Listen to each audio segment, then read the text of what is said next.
Não façamos da prece um ritual.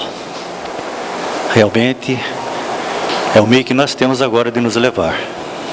Fique à vontade, se desejar cerrar seus olhos ou faça, porque agora é o momento divino, e que nós, alçando esse pensamento, sentindo com a força do coração a necessidade de sermos acolhidos pela espiritualidade amiga, de uma forma amorosa, complacente, e entende todos os nossos problemas.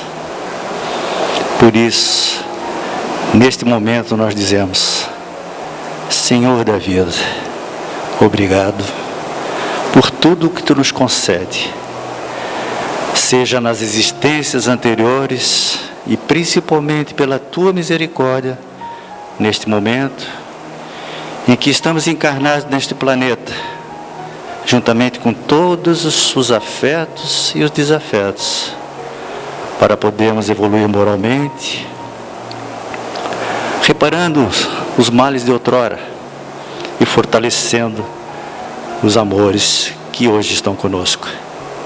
Sabemos, Senhor, que ainda somos inferiores moralmente, mas pelo amor de Jesus, que veio nos ensinar como fazer essa caridade incondicional, nós só temos a agradecer e esperar que, através do consolo que Tu nos concede, o fortalecimento da nossa fé renove a nossa esperança da grande transformação que todos necessitamos. Obrigado, Senhor, agora e sempre. Que assim seja. Então nós temos a satisfação hoje de contarmos com Thales Teixeira Júnior, que ele é do Casa Espírita Allan Kardec de Itajaí, que vai nos falar justamente sobre o conhecimento como talento divino. E que Jesus te abençoe. Muito boa noite a todos. Que Jesus nos abençoe, possamos sair daqui melhores do que quando chegamos. E a nossa proposta na noite de hoje é fazermos uma breve reflexão sobre o conhecimento como um dos talentos que Deus nos oferece, o conhecimento como um talento divino. E queremos iniciar relembrando a parábola dos talentos. Certamente é do conhecimento de todos que Jesus disse que Deus, que o Senhor, opera como o dono de uma propriedade, um homem rico, que pretendendo viajar, chamou 3 dos seus empregados para depositar na mão deles as suas riquezas. Lembremos que na época de Jesus não haviam bancos, as riquezas eram guardadas em casa, as moedas de ouro eram guardadas em casa.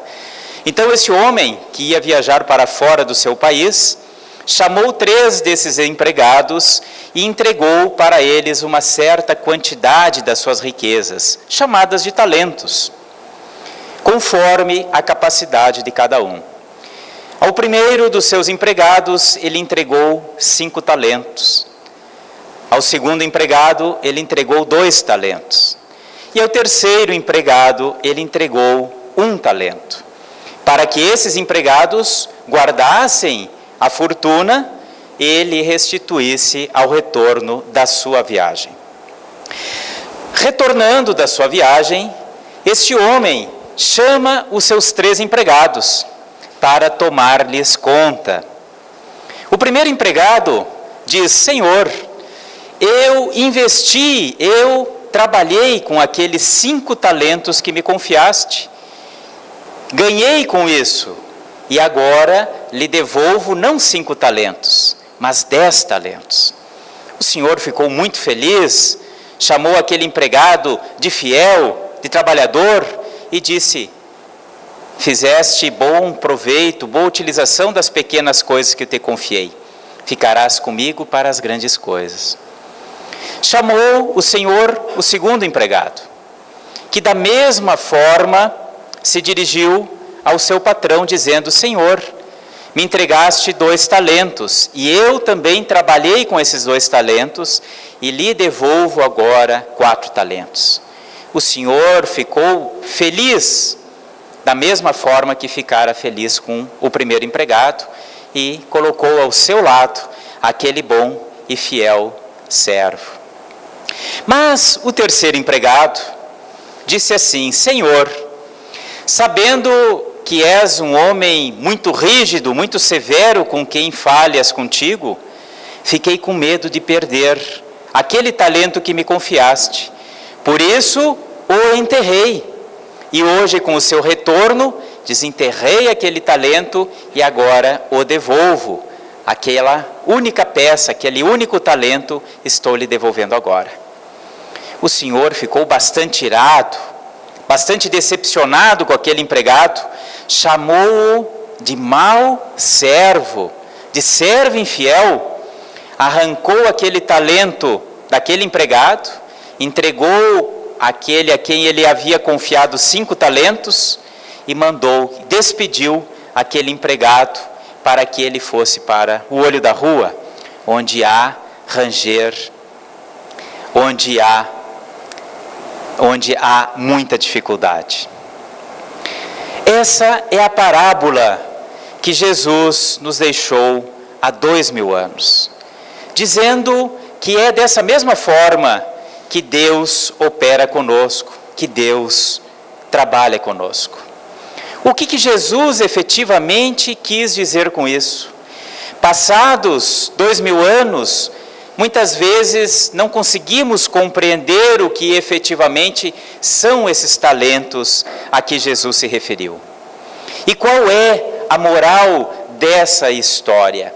Já que temos um empregador, um dono de terras, não é? Um patrão que manda aquele empregado que não cumpriu com a sua tarefa, com a sua expectativa, manda para um mundo de muita dificuldade. O que Jesus efetivamente quis trazer como mensagem para todos nós? Podemos dizer muito bem que esses talentos a que Jesus se referiu são todas as oportunidades que nós recebemos, especialmente aquelas oportunidades que nós recebemos enquanto estamos reencarnados.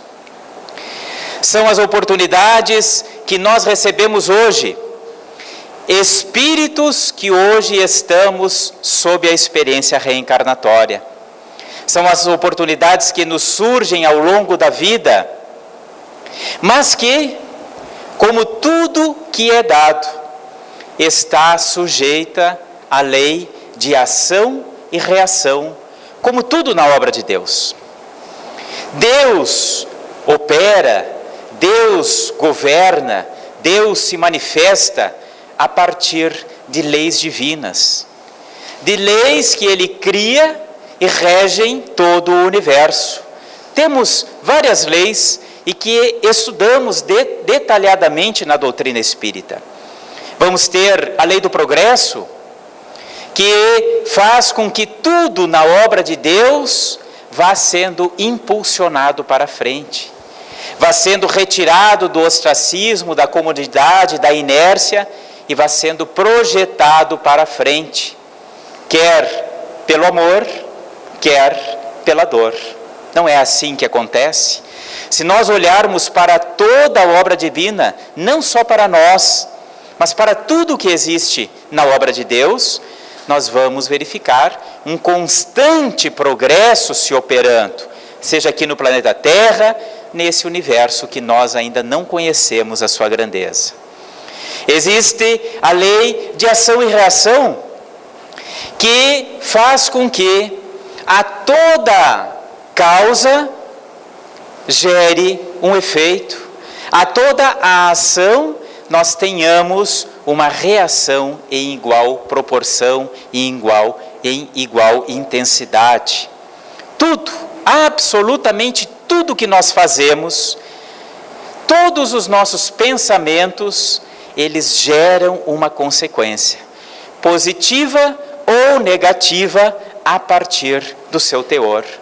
Vamos lembrar de uma outra lei, a lei de amor, que inunda todo o universo, que inunda toda a obra de Deus e que vai promovendo aos poucos uma grande harmonia entre tudo que existe na obra de Deus.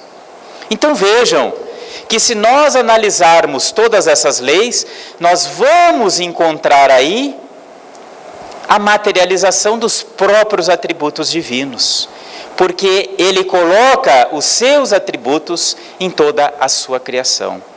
E para nós espíritas, há muito tempo, desde o primeiro momento em que nos deparamos com essa doutrina tão esclarecedora e tão consoladora, nós ouvimos falar da lei de ação e reação, trazendo consequência para os mínimos atos, para os mínimos pensamentos. Mas o que a doutrina espírita, o que o espiritismo efetivamente pode trazer como mais um talento em nossas vidas? Se hoje estamos em uma casa espírita, se nós hoje temos acesso a uma bibliografia espírita, a palestras, se nós temos contato com pessoas que vêm nos falar sobre o espiritismo, isso causa um impacto X na vida de cada um de nós. Será que nós efetivamente já conseguimos mensurar que impacto é esse?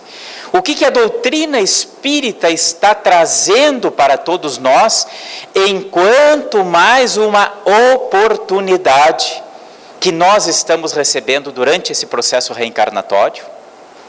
A doutrina espírita, em primeiro lugar, em primeiríssimo lugar, vai nos dizer, vai nos situar enquanto espíritos imortais. Mas ora, não é a doutrina espírita, não foi a doutrina espírita que inaugurou a ideia de que somos espíritos imortais, não é isso? Praticamente todas as religiões falam que com a morte física deste corpo frágil, deste corpo de carne e osso, algo sobrevive, uma essência sobrevive. Podemos chamar de alma, podemos chamar de espírito, podemos dar uma outra denominação a essa essência que sobrevive à morte do corpo físico. Portanto, não foi com a doutrina espírita que chegou à humanidade a ideia de alma imortal. Só que a doutrina espírita, ela vai um pouco mais além do que aquilo que as religiões costumeiramente já falavam à época da codificação espírita. A doutrina espírita vai nos dizer que esta alma imortal, que este espírito, ele tem a sua existência principal, ele é oriundo do plano espiritual, de onde esse espírito sai para ter uma passagem transitória, temporária, enquanto reencarnado. É exatamente essa a condição em que nós estamos vivendo hoje, estamos experienciando atualmente, como espíritos imortais. Ou seja, nós que tivemos uma pré-existência já como espíritos imortais, estamos apenas vivendo uma experiência num corpo de carne e osso. E que este corpo de carne e osso sucumbindo, falecendo, este mesmo espírito que já era pré-existente, vai prosseguir na sua jornada.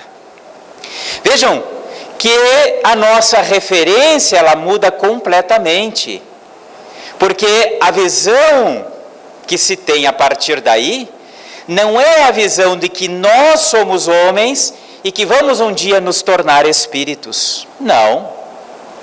A visão que a doutrina espírita nos dá é que nós somos espíritos e que hoje estamos como homens. É interessante. Mas se nós fizermos essa pergunta, nós somos seres humanos? Que resposta vem de imediato à nossa memória, à nossa consciência? Nós somos seres humanos?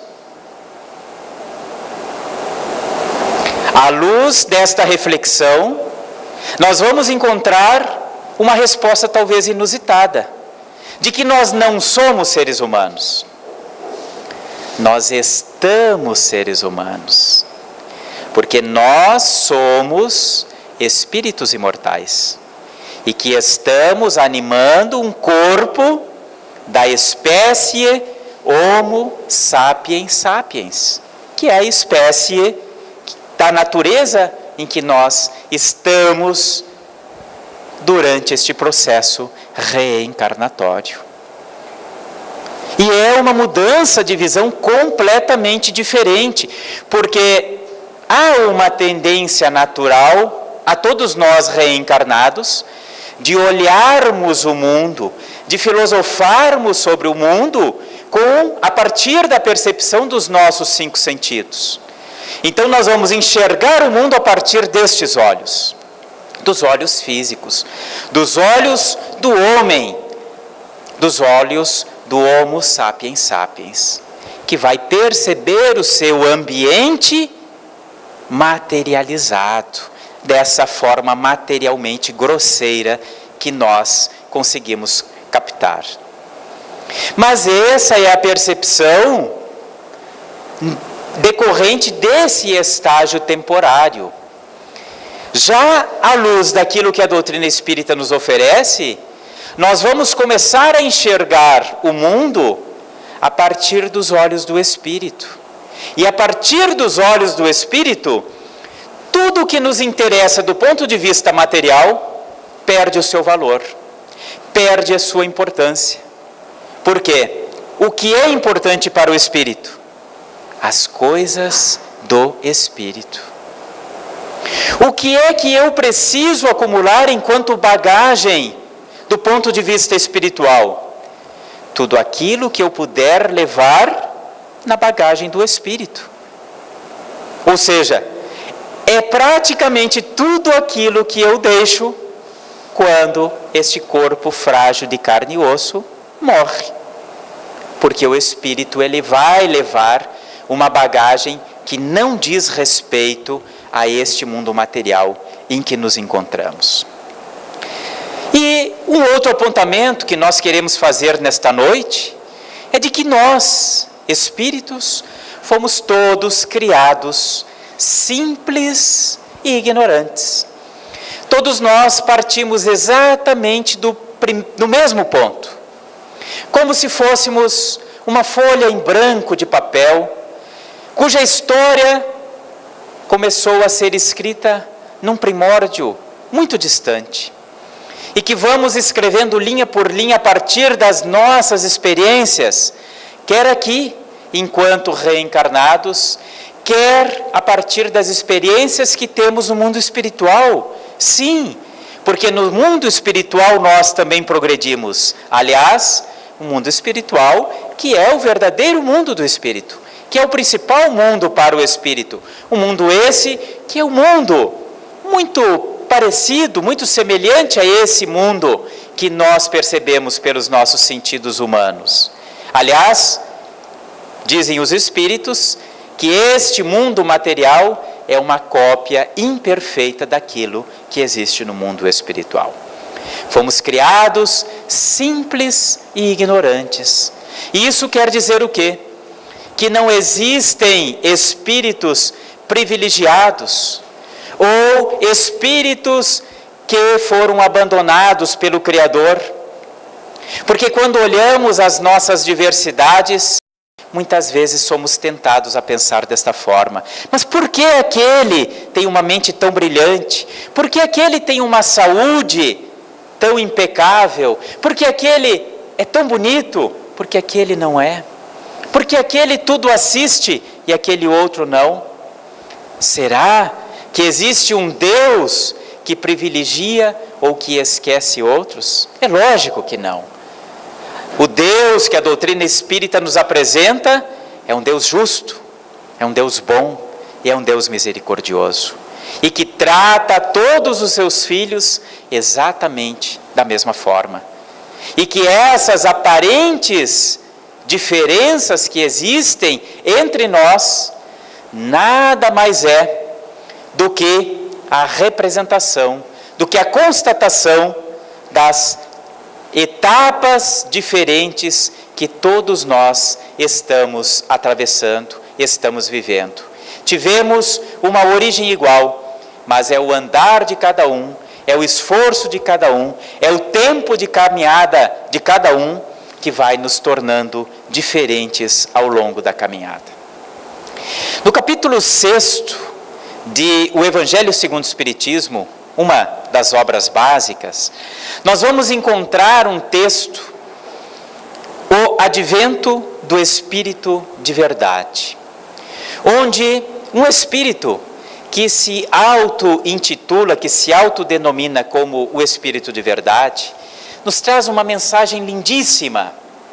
E todos aqueles que vão estudar um pouquinho mais a doutrina espírita, aliás, começando justamente pela integralidade desta mensagem contida lá no capítulo 6, no título O Cristo Consolador, vão verificar que esse Espírito, que se intitulou lá na codificação como Espírito de Verdade, é o próprio Cristo trazendo a sua mensagem na codificação. O Espírito de Verdade, ou seja, Jesus Cristo, vai nos trazer a seguinte frase: Espíritas, amai-vos, eis o primeiro ensinamento. Instruí-vos, eis o segundo. Espíritas, amai-vos e instruí-vos. Quantas e quantas vezes nós já ouvimos essa frase na doutrina espírita? Amai-vos, mas também instruí-vos. E chamamos atenção para uma outra frase maravilhosa que vem completar a frase de Jesus, nos dita por Allan Kardec na obra O Consolador, nos dita por Emmanuel, na obra O Consolador, que nos fala assim: o sentimento e a sabedoria são as duas asas com que a alma se elevará para a perfeição infinita. O sentimento é uma asa e a sabedoria é a segunda asa. Vejam só. Espírita, amai-vos e instruí-vos. O sentimento e a sabedoria. O que Emmanuel e o que o Espírito de Verdade querem nos chamar a atenção com isso? Que não basta que nós despertemos todos os sentimentos nobres, que nós desenvolvamos todas as potencialidades ligadas aos sentimentos nobres. Não basta isso. Para que nos desenvolvamos de uma forma completa, para que nós, as almas, decolem para esse voo rumo à condição de espírito puro, é necessário que nós despertemos os sentimentos nobres, mas é necessário também que nós nos instruamos, que nós adquiramos o conhecimento, desenvolvamos a sabedoria. Aliás, sabedoria o que é? É a aquisição do conhecimento. É a aquisição do conhecimento a partir de determinadas vivências, que vão permitir com que esse conhecimento seja da melhor forma possível aplicado às nossas situações. Então, para que nós efetivamente nos desenvolvamos enquanto espíritos imortais, é necessário que nós tenhamos todos os sentimentos capazes de levar à prática do amor, mas que nós também tenhamos o conhecimento que vai nos tornar aptos a colaborar com a obra de Deus. Espíritas, amai-vos e instruí-vos. Espíritas, desenvolvei os sentimentos nobres, mas também o conhecimento na busca da sabedoria. O conhecimento hoje, para a humanidade, ele aparece como mais um talento divino, como mais uma oportunidade que Deus nos oferece neste momento da nossa caminhada espiritual. Vivemos na era da informação, Vivemos na época do conhecimento. Hoje, nós, cada um de nós, temos acesso a toda a informação, a todo o conhecimento que a humanidade foi capaz de reunir ao longo da sua existência. Não é verdade? Se nós arrancarmos dos nossos bolsos este pequeno aparelho, se nós nos depararmos diante de equipamentos como este aqui, mesmo que nós não tenhamos essa disponibilidade, nós vamos buscar lá, junto aos nossos filhos, junto aos nossos sobrinhos, nós vamos buscar lá na biblioteca pública, nós vamos buscar aqui na casa espírita, porque ela dispõe desse tipo de equipamento, e nós vamos buscar lá na internet a resposta para qualquer questionamento que nós tenhamos, porque através da rede mundial de computadores, nós temos acesso a informações que até pouquíssimas décadas, pouquíssimos anos, muitas vezes era restrito a pequenos grupos, a grupos de iniciados em determinadas doutrinas, em determinadas filosofias, em determinadas religiões, a pessoas que muitas vezes recebiam esse conhecimento por escritos muito antigos, guardado a 7 chaves, ou pela informação transmitida verbalmente, e aquilo ficava adstrito a pouquíssimas pessoas. E hoje, pela internet, nós vamos ter acesso a informações ultra secretas, de forças militares, de países de primeiro mundo. Não vamos talvez achar essas informações na internet convencional, pesquisando no Google, mas nós vamos achar numa internet não convencional, como a Deep Web, a tal da internet profunda, onde os hackers conhecem muito bem, e nós vamos achar toda e qualquer informação que a humanidade tenha produzido. O que isso efetivamente significa nas nossas vidas hoje? Será que nós vamos utilizar esses equipamentos como efetivamente um talento que Deus nos oferece? Espíritas, amai-vos e instruí-vos.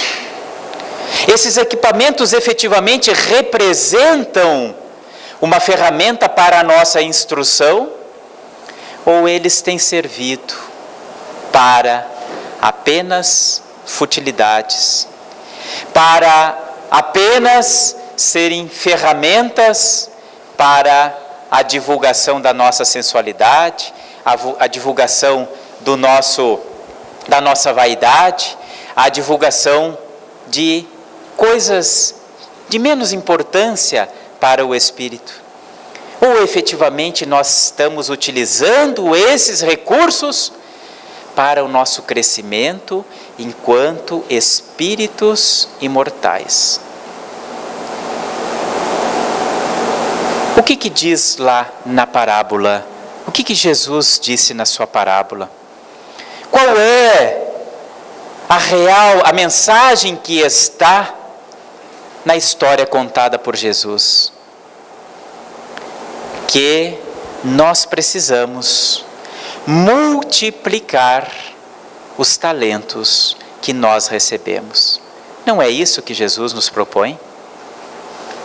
Jesus nos propõe com a sua história que nós estejamos atentos, porque estamos recebendo talentos, estamos recebendo oportunidades preciosíssimas e não podemos enterrá-las num buraco. Nós precisamos fazer produzir esses talentos. Como isso atinge a nossa vida neste momento? Como que a doutrina espírita nos chega como um talento, nos provocando uma reflexão enquanto espíritos imortais? Conhecer a doutrina espírita, estar no movimento espírita, ter acesso ao conhecimento espírita, ter acesso ao conhecimento convencional, ao conhecimento que está aí, a partir dos meios de comunicação, a partir da internet, a partir desses pequenos equipamentos que nós levamos no bolso, são talentos, são oportunidades para que nós despertemos o quê? Nesses espíritos imortais que nós somos. Utilizamos essa internet para quê? Para multiplicar o nosso conhecimento, para despertar os nossos sentimentos nobres, ou não estamos utilizando absolutamente para nada essas oportunidades? Enterrar o talento, na proposta da parábola de Jesus, é desencarnar da mesma forma como nós encarnamos. É terminar este processo reencarnatório sem ter construído algo na nossa bagagem espiritual. Eu vim até agora com uma determinada bagagem espiritual, com determinadas potencialidades desenvolvidas, com determinado conhecimento, com determinada sabedoria reunida. Mas terminar essa reencarnação com esta mesma bagagem significa incidir naquele mau servo que enterrou o seu talento e que termina essa reencarnação se apresentando da mesma forma com que aqui começou. Vejam que interessante. Passados 2000 anos, talvez hoje, à luz da doutrina espírita, dessa concepção clara que a doutrina espírita nos oferece de espíritos imortais reencarnantes, nós vamos efetivamente compreender as palavras de Jesus. E compreender que precisamos dar uma aceleração neste processo reencarnatório, para que nós não sejamos embora, entre aspas, não sejamos mandados embora, entre aspas, como está na parábola de Jesus. Na verdade, Deus não manda nenhum dos seus filhos embora, mas Jesus quis ressaltar o quê? Que aquele que não aproveita as suas oportunidades, ele acaba colhendo consequências através de vivências um pouco mais difíceis, para que ele então, tomando essa chacoalhada, possa se despertar para as oportunidades que lhe são oferecidas. Quantos de nós passamos por vivências ou conhecemos alguém que passou por vivências, que teve que ficar muito doente para dar valor à sua saúde, que teve que perder um ente querido para dar valor à sua família, que teve que passar por uma dificuldade muito grande para dar valor a esses talentos que nós recebemos antes. Então vejam que muitas vezes precisamos passar por momentos um pouco mais difíceis para podermos efetivamente multiplicar os talentos que nos são dados por Deus, não só no mundo espiritual, mas em cada reencarnação.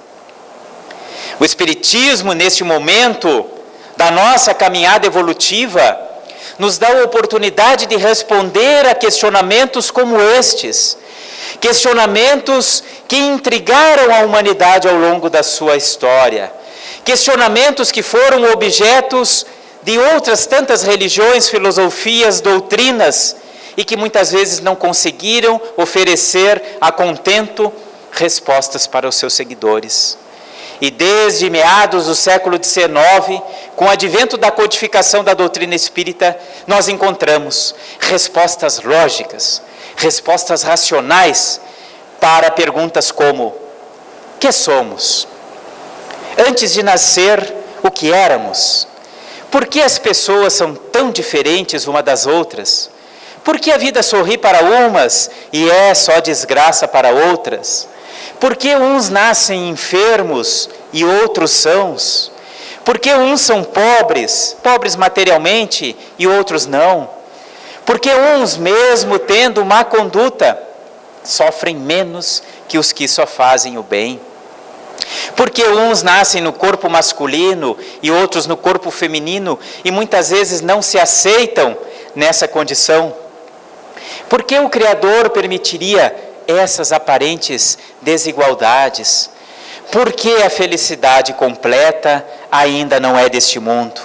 Por que alguns sobrevivem a desastres coletivos aéreos e outros não?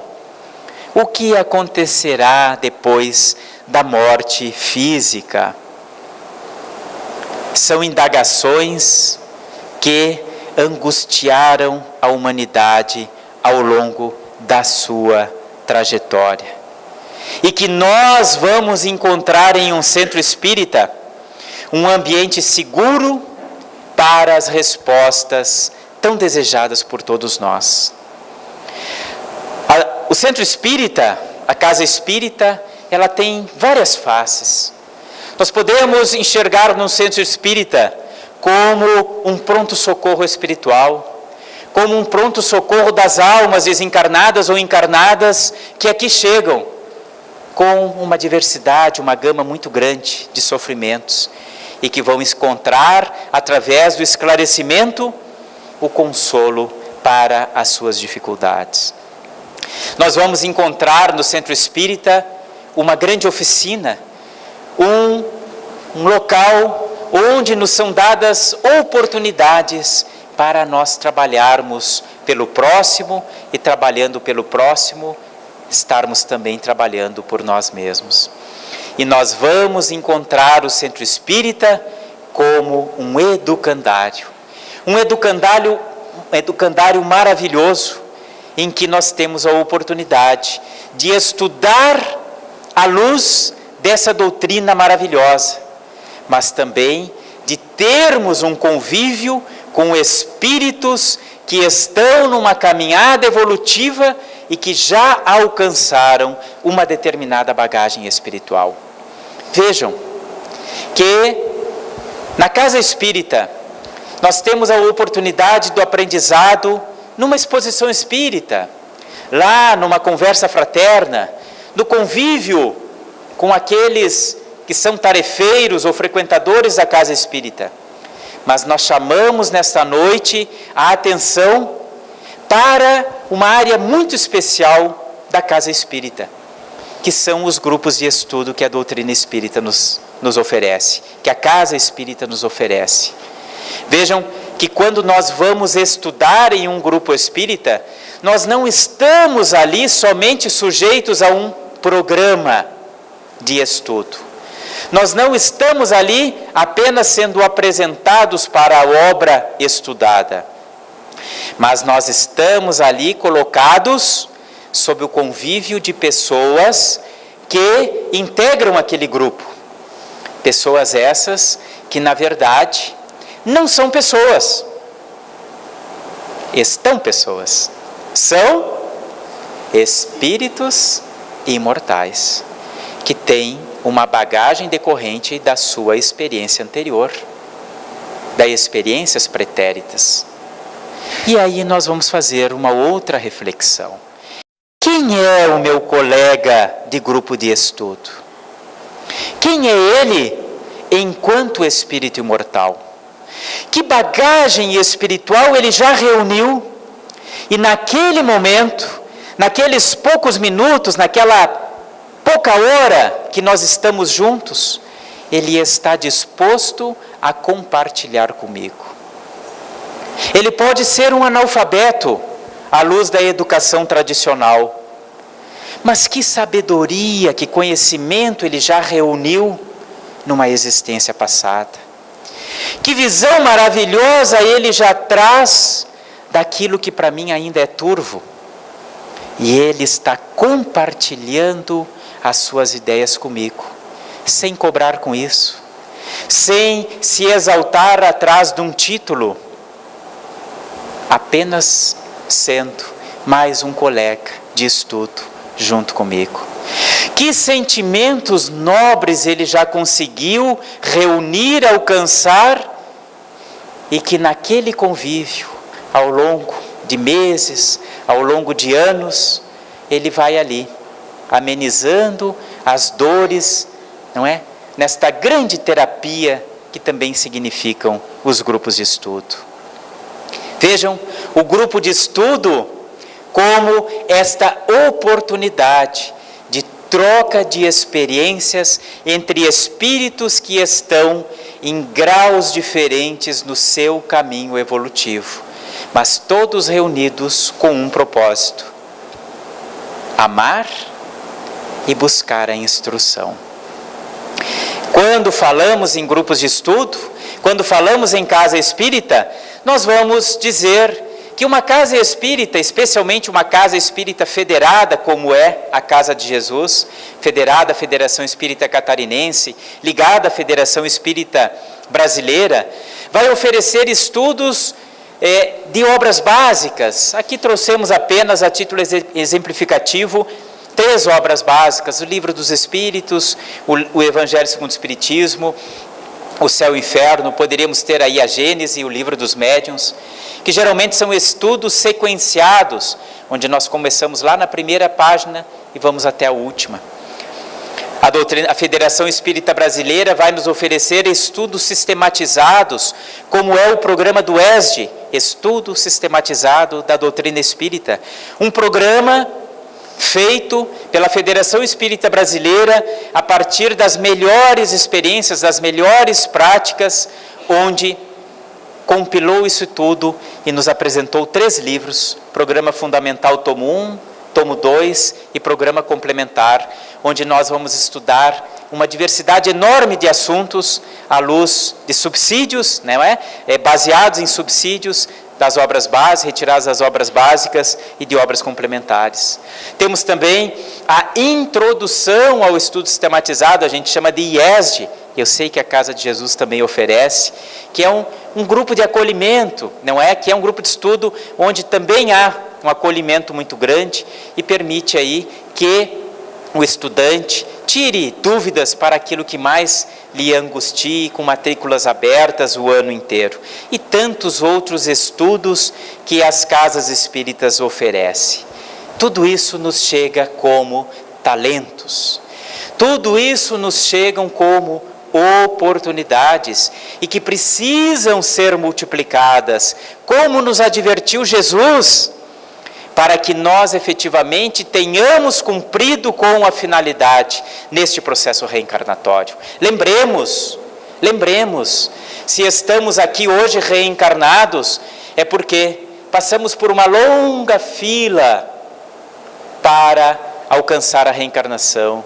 Lembremos que existem bilhões de espíritos desencarnados que estão aguardando essa mesma oportunidade para experienciar na reencarnação, para acelerar o seu progresso. Mas queremos chamar a atenção para mais um detalhe na reflexão desta noite. E a última reflexão que nós fazemos. Por que precisamos amar? Mas por que precisamos nos instruir? Por que Emmanuel coloca que para alçar voo à condição de espíritos puros, como é Jesus, nós precisamos desenvolver a asa do sentimento, mas precisamos também desenvolver a asa da sabedoria. Se uma dessas asas for aleijada, não estiver plenamente desenvolvida, este pássaro não alçará seu voo. Mas por que isso? Porque nós temos um atributo muito especial, um atributo divino muito especial, que é a capacidade de sermos co-criadores, de integrarmos a obra divina, mas de também criarmos sob as bênçãos de Deus, criarmos a partir daquilo que Deus nos oferece. Vejamos um exemplo. Quando nós vamos estudar na obra básica a Gênese, sobre a criação do planeta Terra, quando nós vamos ler sobre a formação do planeta Terra lá na obra Evolução em Dois Mundos, na obra Caminho da Luz, o que nós vamos encontrar? Nós vamos encontrar Jesus Cristo, como o coordenador de uma legião de espíritos crísticos, espíritos do mesmo quilate que ele, que trabalharam para transformar uma rocha neste mundo maravilhoso que hoje nós chamamos de planeta Terra. Esses espíritos coordenados, dirigidos por Jesus, há 4,5 bilhões de anos, trabalharam para que o nosso planeta fosse esse planeta azul, esse planeta verde, que nós percebemos com os nossos 5 sentidos. Certo? Como agiu Jesus neste momento? Há 4,5 bilhões de anos, espírito puro que já era. Agiu com uma varinha de condão? Foi assim? Não. Ele agiu com muito amor. Mas ele agiu também com sabedoria, com conhecimento. Jesus conhecia física, Jesus conhecia geologia, Jesus conhecia biologia, Jesus conhecia química, porque quem coordena precisa conhecer o trabalho a ser coordenado. Não é assim. Não foi assim que Jesus operou os ditos milagres, que nada mais foram o exercício do seu conhecimento, como nos é explicado lá no livro A Gênese, quando nos vai ser explicado sobre os milagres, inclusive sobre os milagres de Jesus. Não existiram prodígios, existiram a manifestação do conhecimento que Jesus detinha sobre química, sobre física, sobre biologia, sobre as coisas do espírito, sobre a mediunidade. Então vejam que se todos fomos criados simples e ignorantes, Jesus também foi aquela folhinha em branco a que nós nos referimos lá no início. Criados simples e ignorantes como todos nós. Passou exatamente pelo mesmo estágio que nós estamos passando. Só que ele provavelmente esteja nesta caminhada há muito mais tempo que nós. Por isso, capaz de co-criar de uma forma mais complexa. Vamos nos reportar agora para a nossa realidade. Somos co-criadores no nosso dia a dia? Podemos criar um planeta Terra diferente? Vamos começar por casa. Se eu quero uma Balneário Camboriú melhor, como que eu, cidadão, morador de Balneário Camboriú, tenho que agir? Fazendo a minha parte, não é isso? Eu vou cuidar da minha casa, eu vou cuidar do esgoto que sai da minha casa, eu vou cuidar da minha calçada, eu vou cuidar da minha rua, eu vou cuidar do meu bairro e eu vou cuidar da minha cidade como um todo. Eu vou cuidar daquele desassistido que mora no meu bairro, ou que mora no outro bairro, porque muitas vezes ele é o gerador da violência que nos atinge, mas que muitas vezes está naquela situação por uma inércia nossa. Mas se nós fizermos a nossa parte, nós vamos ter uma cidade menos violenta. É assim ou não é? Se nós transportarmos isso para o nosso Brasil, numa época, aliás, tão delicada, e dizermos assim, eu quero um Brasil melhor, qual deverá ser o meu comportamento como co-criador? De acomodação? De mero espectador? De simplesmente dizer assim, não, eu não me meto nas decisões políticas, aliás, eu vou até anular o meu voto, porque eu não quero compactuar com a má política que vem sendo feita? Ou eu tenho que efetivamente exercer a minha atividade como cidadão? Quem são os representantes que tomam as decisões que nos afetam, às vezes, de uma forma tão desastrosa? Quem são os administradores que, por equívoco de ordem íntima, acabam praticando tantos desastres aí fora? Essa é o nosso papel enquanto co-criadores.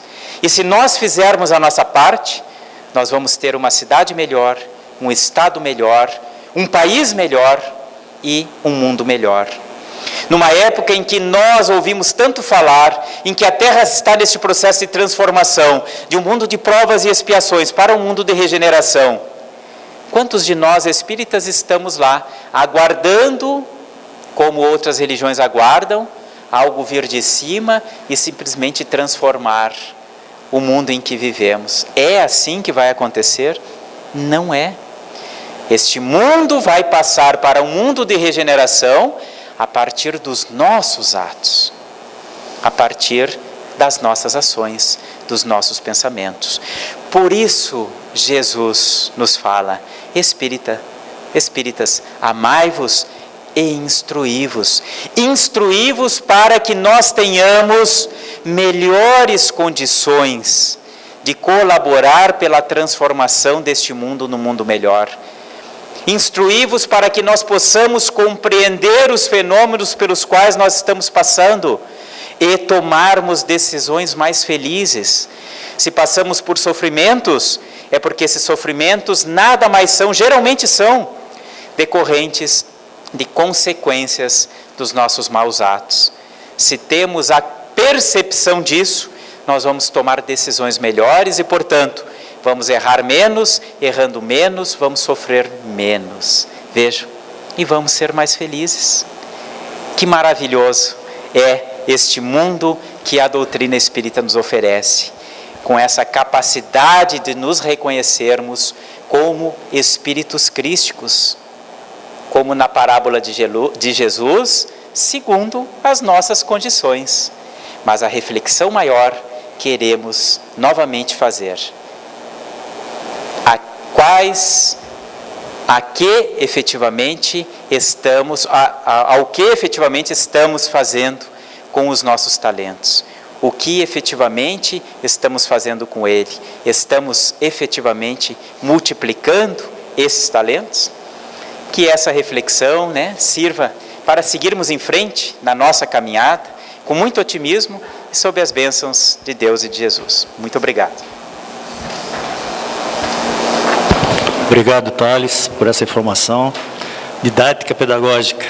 O bom da doutrina espírita é isso, que quem vem aqui buscar algum milagre não vai sair nenhum dele, porque cabe a cada um de nós essa transformação que cada um tem que fazer para o bem comum.